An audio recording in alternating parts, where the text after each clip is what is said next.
Cette décision est une ordonnance rendue par le juge des référés, juge de l'urgence.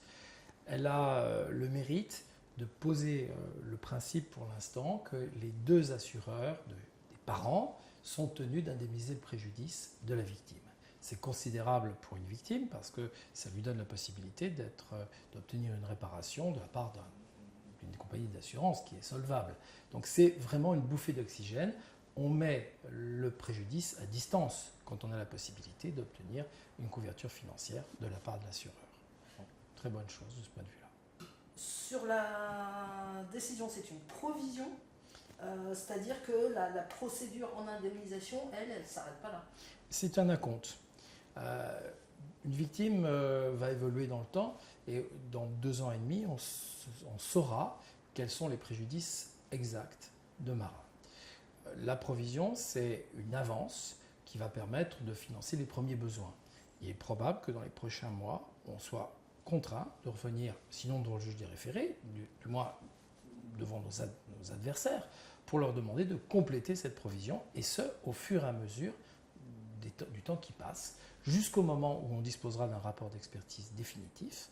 Et ce rapport d'expertise définitif donnera le diapason de l'indemnisation globale, avec les préjudices économiques, les besoins en aide humaine futurs, en fonction de l'évaluation qu'aura fait le médecin expert de l'état de la victime.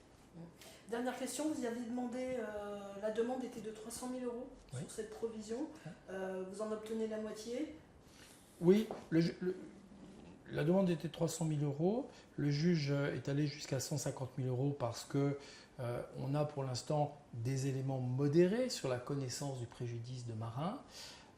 Les compagnies d'assurance proposaient à titre subsidiaire très peu de choses. Elles s'opposaient à la demande, donc il était important déjà d'acter une bonne indemnité. Donc c'est une indemnité qui est tout à fait convenable, en l'état aussi d'un rapport d'expertise qui, pour l'instant, détermine un préjudice qui pourrait aller de 20% d'incapacité, ce qui est déjà beaucoup, à 65%, ce qui est considérable.